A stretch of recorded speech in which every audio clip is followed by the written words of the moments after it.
Hello बच्चों, कैसे हो आप सब। उम्मीद करते हैं सब लोग बड़े अच्छे होंगे और एग्ज़ाम्स की तैयारी सब लोग बड़े मज़े में कर रहे होंगे। मैं बार बार अपने सभी बच्चों से एक रिक्वेस्ट कर रहा हूँ कि देखो एग्ज़ाम्स काफ़ी नज़दीक आ गया है और डेट वगैरह सारे अलाउ हो ही गए हैं, सारे डेट की अनाउंसमेंट हो ही गई है। तो मन लगा के एकदम मेहनत से जुट जाओ और दिल लगा के एकदम तैयारी करो। कोई भी दिक्कत होता है, अगर आप के पास कोई किसी भी तरह की कोई समस्या है, कोई भी डाउट है, तो आप कांटेक्ट करो, अपने टीचर से बात करो और अपने डाउट्स क्लियर करो, ठीक है। या आपके पास कोई ऐसा प्रॉब्लम है, अगर आप मेरे से पूछना चाहते हो इंडिविजुअली, तो आप मेरे वीडियो के कमेंट सेक्शन में जाओ और वहाँ पे आप अपने सवाल पूछ सकते हो, ठीक है। तो चलो स्टार्ट करते हैं। हमारे पास आज हम स्टार्ट करने जा रहे हैं unsolved numerical problem set 6 HM publication 346 XY set है। और ये वैसे तो स्टेट बोर्ड है, ये स्टेट बोर्ड का है सवाल। और ये हमारे पास एक बच्चे ने दिया था कि सर इससे कुछ डाउट्स हैं, कुछ कई सारे सवाल हैं जो नहीं समझ में आ रहे हैं, आप कुछ सवाल से हमको बता दीजिए। तो हमने कहा क्यों नहीं, इसके साथ साथ सभी बच्चों को हम बता दें। जैसा कि आप देख पा रहे हो सेक्शन ए है। सेक्शन ए में हमारे पास पहला सवाल दिया है कि the refractive index of prism material of angle A is √2 and angle of minimum deviation is 90 degree minus A, then value of A will B.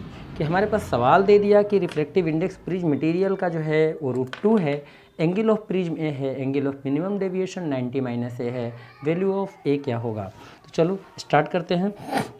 As पर क्वेश्चन कि हमारे पास क्वेश्चन में गिवन है कि प्रिज्म एंगल जो कि A है, minimum deviation की वैल्यू दे रखा है 90 degree minus A, refractive index of prism दे रखा है √2 और हमसे ए की वैल्यू ही, प्रिज्म एंगल की वैल्यू ही पूछ लिया है। सबको पता है कि प्रिज्म के लिए n बराबर हमारा होता है sine delta m plus a/2 divided by sine a/2। आपको केवल वैल्यू सब्सटीट्यूट करना है। अब वैल्यू देखो, डेल्टा m प्लस ए, डेल्टा m के साथ a वाली वैल्यू को जब ऐड करोगे तो माइनस ए और a कैंसिल हो जाएगा, 90/2 आ जाएगा। 90/2 मीन्स 45, यानी कि यहाँ पे हमारे पास आ गया साइन 45 डिग्री और नीचे आ गया हमारे पास साइन a/2 और n की वैल्यू आपके सामने दिया हुआ है √2। आप सिंप्लीफाई कर लो, इस वाले साइन को क्रॉस मल्टीप्लाई से इसको नीचे ले आओ तो आपको ये मिल जाएगा कि sine a/2 is equal to sine 1/√2 sine 45 और ये डिवीजन में आ जाएगा √2, 1/√2 और √2 मिलके हमारा 1/2, 1/2 हमारा साइन 30 डिग्री का वैल्यू होता है। साइन एक तरीके से कैंसिल आउट हो जाएगा। कंपेयर कर लो इस वाले को इस वाले के साथ तो आपको मिलेगा a/2 is equal to sine 30 degree, यानी कि a/2 is equal to 30 degree. So यहाँ से आपको a की वैल्यू कितना मिल गया, 30 degree multiplied by 2 is equal to 60 degree, ठीक है। तो ये हमारा पहला सवाल हो गया। अब नेक्स्ट सवाल की तरफ बढ़ते हैं। नेक्स्ट क्वेश्चन हम जो अच्छे क्वेश्चन है केवल मैं उन्हीं को बताऊंगा, बाकी तो आप लोग उम्मीद करते हैं आप सब कर लोगे। देखो दूसरे का ए में एक क्वेश्चन दिया हुआ है कि find the equivalent resistance across A and B in the circuit shown below और if VA is less than VB, यानी ये यहाँ का पोटेंशियल कम है और यहाँ का पोटेंशियल ज़्यादा है। जब यहाँ का पोटेंशियल ज़्यादा है तो हम एक पॉजिटिव पोटेंशियल एज्यूम कर सकते हैं। आपको फिगर में भी वैसे यहाँ पे मैंने मेंशन किया हुआ है कि प्लस, तो इसका मतलब कि इस इंड का पोटेंशियल आप प्लस में एज्यूम कर सकते हो और यहाँ का माइनस में। अब देखो कि ये PN जंक्शन डायोड लगा हुआ है। अब डायोड में ये जो N है वो पॉजिटिव से कनेक्टेड है और P जो है वो नेगेटिव से कनेक्टेड है। साफ साफ दिख रहा है, क्योंकि एज पर क्वेश्चन में दिया है कि A का पोटेंशियल कम है, B का पोटेंशियल ज़्यादा है, सो दैट्स वाई N का पोटेंशियल ज़्यादा हो गया और P का पोटेंशियल कम। तो ये जो जंक्शन डायोड है रिवर्स बायस में काम करेगा और जब रिवर्स बायस में काम कर रहा है तो रिवर्स बायस में एक सर्टेन वोल्टेज के बाद, जिसको कि हम ब्रेकडाउन वोल्टेज बोलते हैं, एवलांच ब्रेकडाउन की सिचुएशन में वो वोल्टेज आपको मिलता है, उस वोल्टेज पर ही इसमें करंट अलाउ करेगा। और हम ये तो कोई आइडिया तो है नहीं कि इसका ब्रेकडाउन वोल्टेज क्या है क्या नहीं है, और रिवर्स बायस में हम ये एज्यूम करेंगे कि इधर से इस वाले सर्किट में आपका कोई करंट फ्लो ही नहीं हो रहा। इट मीन्स ए से बी तक का जो इफेक्टिव रेजिस्टेंस है वो केवल 10 ओम के इक्विवेलेंट आएगा। क्लियर हुआ आप लोगों को, केवल 10 ओम के इक्विवेलेंट आएगा। तो दूसरा को सवाल का जवाब आपको सिंपली यहाँ से मिल गया होगा, केवल 10 ओम ही इस सर्किट डायग्राम का आंसर होगा।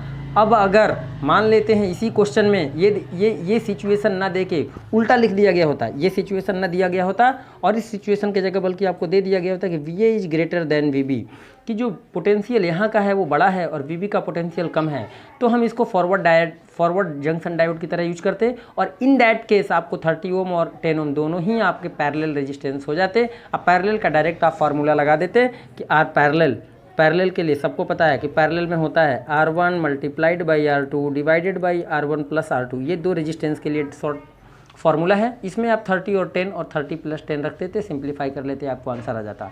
लेकिन ये रिवर्स बायस का केस दिया हुआ है एज पर क्वेश्चन, सो दैट्स वाई इसका आंसर जो है 10 ओम आएगा। ठीक है बच्चों, ये क्वेश्चन उम्मीद करते हैं आप समझ गए होंगे। अब देखो बेटा, वैसे ये भी क्वेश्चन बुरा नहीं है, काफ़ी अच्छा है, अब काफ़ी मतलब कॉन्सेप्चुअल क्वेश्चन है। आप देख पा रहे होगे कि लिखा है कि light wave of wavelength lambda fall on a photosensitive surface having work function hc upon lambda naught, photoelectrons will be emitted when। अब ये केसेस दिए हैं कि इन किस केसेस के लिए हमारा फोटो इलेक्ट्रॉन इमिटेड होगा, जबकि हमारे पास जो लाइट का वेवलेंथ दिया है क्वेश्चन में, हम आपको थोड़ा सा जूम कर देते हैं ताकि आप लोगों को पढ़ने में आसानी हो जाए। देखो आप देख पा रहे हो, लिखा है कि light of wavelength lambda fall on a photosensitive surface having work function hc by lambda naught. तो वर्क फंक्शन दे दिया, और जो लैम्डा वेवलेंथ की लाइट मेटल सरफेस पे, फोटोसेंसिटिव सरफेस पे फॉल कर रहा है, तो किस सिचुएशन में इनमें से कौन सा ऐसा करेक्ट सिचुएशन है जिसके लिए फ़ोटो इलेक्ट्रॉन सरफेस से इमिट करेगा। तो चलो इस चीज़ को समझ लेते हैं कि फ़ोटो इलेक्ट्रॉन इमिट कब करेगा। सबने पढ़ा होगा कि अगर ये हमारा कोई मेटल सरफेस है, सब लोग जानते होंगे कि अगर ये हमारा कोई मेटल का सरफेस है, सपोज इसके नीचे ये आपका मेटल है, ये मेटल का सरफेस है, और ये हमारे फोटोन हमारे इंसिडेंट हो रहे हैं। अब सपोज दैट कि कोई एक फोटोन आया जिसकी एनर्जी ई है, और इस ई को हम लोग एच न्यू के बराबर लेते हैं। न्यू बराबर आप सी बाई लेमडा भी लिख सकते हो, तो एच सी बाई लेमडा। तो ये इंसिडेंट एनर्जी है। अब इंसिडेंट एनर्जी ये बड़ी कब होगी, ये वैल्यू ज़्यादा तब होगा जब हमारा वेवलेंथ रिड्यूस करेगा। वेवलेंथ हमारा जितना छोटा होगा, एनर्जी की वैल्यू हमारी उतनी ज़्यादा आएगी, बिकॉज प्लैंक कांस्टेंट ये कांस्टेंट है, C is also fix, speed of light भी नॉन वैल्यू है और एच भी हमारा कांस्टेंट है। तो यहाँ से हमको साफ साफ क्लियर हो जाता है कि जब ये हमारी वैल्यू छोटी होगी तो एनर्जी बड़ा होगा। जब एनर्जी और वर्क फंक्शन की वैल्यू क्वेश्चन में दे रखा है, वर्क फंक्शन को देखो W0 और फाई से डिनोट किया जाता है। तो वर्क फंक्शन और फाई दोनों की वैल्यू इन्होंने दे रखा है कि H C by lambda naught. तो अगर ये वाली वैल्यू जब बड़ी हो और ये वाली जब छोटी हो, तो जब ये वैल्यू जितनी बड़ी होगी वर्क फंक्शन का वैल्यू उतना ही छोटा होगा, और जब वर्क फंक्शन छोटा होगा तो ईजिली ही इस यहाँ से इलेक्ट्रॉन हमारे इमिट करेंगे। इट मीन्स आपका ये वैल्यू बड़ा होना चाहिए और ये वैल्यू छोटी होनी चाहिए। ठीक है, फोटो इलेक्ट्रॉन के लिए, क्योंकि ये एनर्जी ज़्यादा होनी चाहिए as comparison to the work function, कि जब इमिटेड जो फॉल रेडिएशन है, जो रेडिएशन हमारा मेटल पे फॉल कर रहा है, इसका एनर्जी ज़्यादा होना चाहिए इस मेटल के वर्क फंक्शन के कंपैरिजन में। तो जब आपका ई बड़ा होगा, वर्क फंक्शन छोटा होगा, तब फोटो इलेक्ट्रॉन इमिट करेंगे। और ई की वैल्यू आपके सामने है कि एच सी बाई लेमडा, और इसकी वैल्यू आपके सामने है कि H C by lambda naught. चलो एच सी कैंसिल हो गया, लेकिन यहाँ डिवीजन में है। और आप लोगों ने इनइक्वालिटी पढ़ा होगा मैथमेटिक्स के अगर स्टूडेंट होंगे तो, कि जब इन चीज़ों को रेसिप्रोकल करते हैं तो ऑटोमेटिकली साइन ये बदल जाता है, क्योंकि एच सी तो कैंसिल आउट हो जाएगा। अब जब लेमडा लिखेंगे, अगर इसको ऊपर कर दिया, इसको रेसिप्रोकल कर दिया, तो lambda is less then lambda naught. ठीक है, तो ये हमारा एक सिचुएशन मिला कि जब हमारा लेमडा छोटा होगा और लेमडा नॉट बड़ा होगा, तब जाके फोटो इलेक्ट्रॉन इमिट करेंगे। ठीक है, उम्मीद करता हूँ ये क्लियर कॉन्सेप्ट हो गया होगा। सेक्शन ई में एक मुझे बहुत बढ़िया और शानदार क्वेश्चन मिला, कुछ ये ध्यान से देखना आप लोग। लिखा है, star initially has 10 to the power 40 neutrons, it produces energy via the following processes. 1s2 + 1s2, product में है 1s3 + 1h1। दूसरा इक्वेशन दिया है 1s2 + 1h3, प्रोडक्ट में है 2he4 + 0n1। और ये सारी वैल्यू अब लिखा है आगे कि if the average power radiated by the star is 10 to the power 16 watt, then how long will the deuteron supply last. और कुछ हमारे वैल्यूज़ दिए हुए हैं, जैसे कि मास ऑफ ड्यूट्रॉन दिया हुआ है 1s2 का, मास ऑफ हाइड्रोजन का दे रखा है 1h1, एक तरीके से प्रोटॉन भी आप एज्यूम कर सकते हो। न्यूट्रॉन का मास दिया हुआ है, हीलियम का मास दिया हुआ है, और 1 AMU से एसोसिएटेड एनर्जी दे रखा है 931 मिलियन इलेक्ट्रॉन वोल्ट। अब यहाँ हमसे पूछ लिया है कि भैया पावर देने के बाद कि if the average power radiated by the star is 10 to the power 16 watt, then how long will the deuteron supply last. Time आपसे पूछ लिया है, और ड्यूट्रॉन कितने हैं हमारे हैं इनिशियली उस स्टार के पास 10 टू द पावर 40 ड्यूट्रॉन, और आपके पास ये दोनों रिएक्शंस दी गई हैं। तो चलो बच्चों इसको स्टार्ट करते हैं, इसको समझते हैं कि how to solve this problem. तो चलो क्वेश्चन को रखते हैं यहाँ पे। अब ये आपका सेक्शन ई का, देखो सेक्शन ई का छठे का और क्वेश्चन है, ध्यान रखना आप, ये सेक्शन ई के छठे का और वाला क्वेश्चन है, और ये सेट नंबर वही है, सेट नंबर आपका 6 ही है। और इक्वेशन कुछ हमारे पास दिया है ऐसा कि 1s2 + 1H2 equal to 1H3 plus 1H1, ये पहला इक्वेशन दिया हुआ है। दूसरा इक्वेशन दिया है आपके पास कि 1H2 प्लस 1H3, इधर आपका दिया है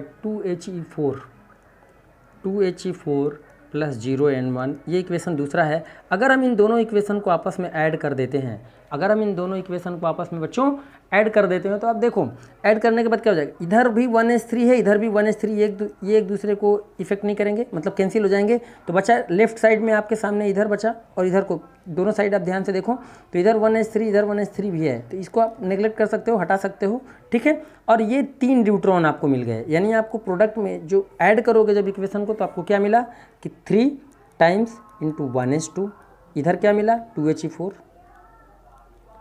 प्लस 1H1 प्लस 0N1। अब क्या करना है कि ये आपका मेन इक्वेशन बन गया। अब इस इक्वेशन के बिहाफ पे आपको मास डिफेक्ट निकालना है, तो हम लोग सबसे पहले यहाँ से मास डिफेक्ट निकालेंगे।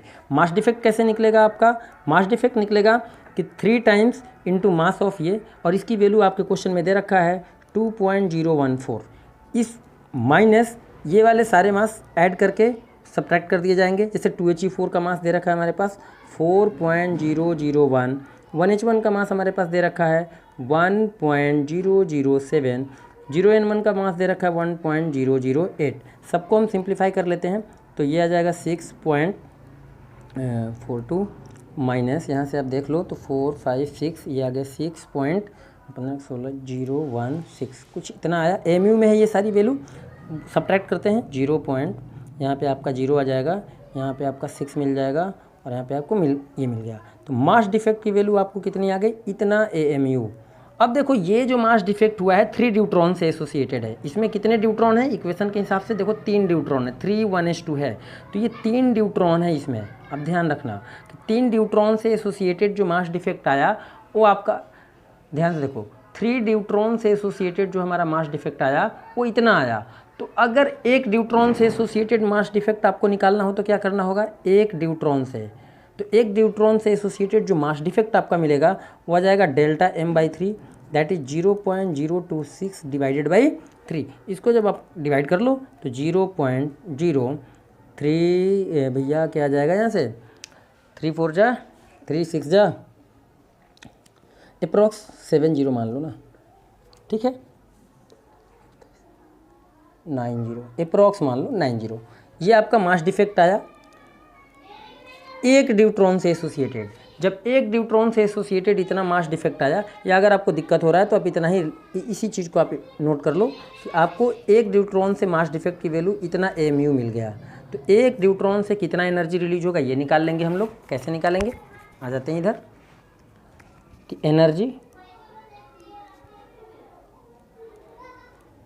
Associated with 1 deuteron is equal to delta M into 931 MEV में आ जाएगा, ठीक है। ये किस में आ जाएगा बच्चों, ये वैल्यू आपको MEV में निकल के आ जाएगा। आप इसको सेट कर देता हूँ मैं थोड़ा सा, ठीक है, ये MEV में निकल के आ जाएगा।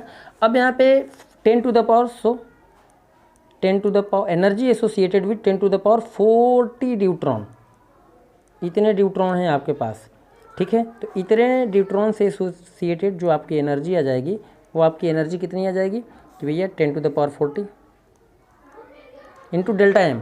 डेल्टा M की वैल्यू आपके पास आ गया है 0.026 डिवाइडेड बाई 3 इंटू 931 MEV। अब इसको आप जूल में कन्वर्ट कर सकते हो, इसको आप जूल में कन्वर्ट कर सकते हो। जूल में कन्वर्ट करने के लिए आपको ज़्यादा कुछ करना नहीं है, 10 टू द पावर 40 तो 0.026 डिवाइडेड बाई 3 इंटू 931 MEV को जूल में बदलने के लिए 1.6 इंटू 10 टू द पावर -13 से मल्टीप्लाई करना है। इस वैल्यू से मल्टीप्लाई कर दो, जूल में आ गया। ये जो एनर्जी आया, अब सबको पता है कि पावर बराबर क्या होता है, सबको पता है कि पावर बराबर हमारा फार्मूला होता है वर्क डन अपॉन टाइम, यानी कि एनर्जी अपॉन टाइम। तो टाइम निकालना है तो एनर्जी अपॉन पावर हो जाएगा। आपके सामने एनर्जी की वैल्यू हमने निकाल दी, पावर की वैल्यू ऑलरेडी गिवन है क्योंकि क्वेश्चन में पावर की वैल्यू दे रखा है कि 10 टू द पावर 16 वाट। आपको अब ये वैल्यू 10 टू द पावर 16 और ये वैल्यू को सिंप्लीफाई कर लेना है।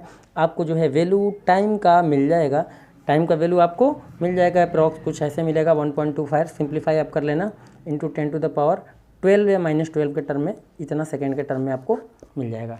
ठीक है, माइनस नहीं प्लस में मिलेगा, 10 to the power +12, 1.24 into 10 to the power +12 के 4 में आपका आंसर मिल जाएगा। ठीक है बच्चों, तो ये एक काफ़ी अच्छा सा क्वेश्चन था और ये आई थिंक 5 मार्क्स का है, 5 मार्क्स का क्वेश्चन है।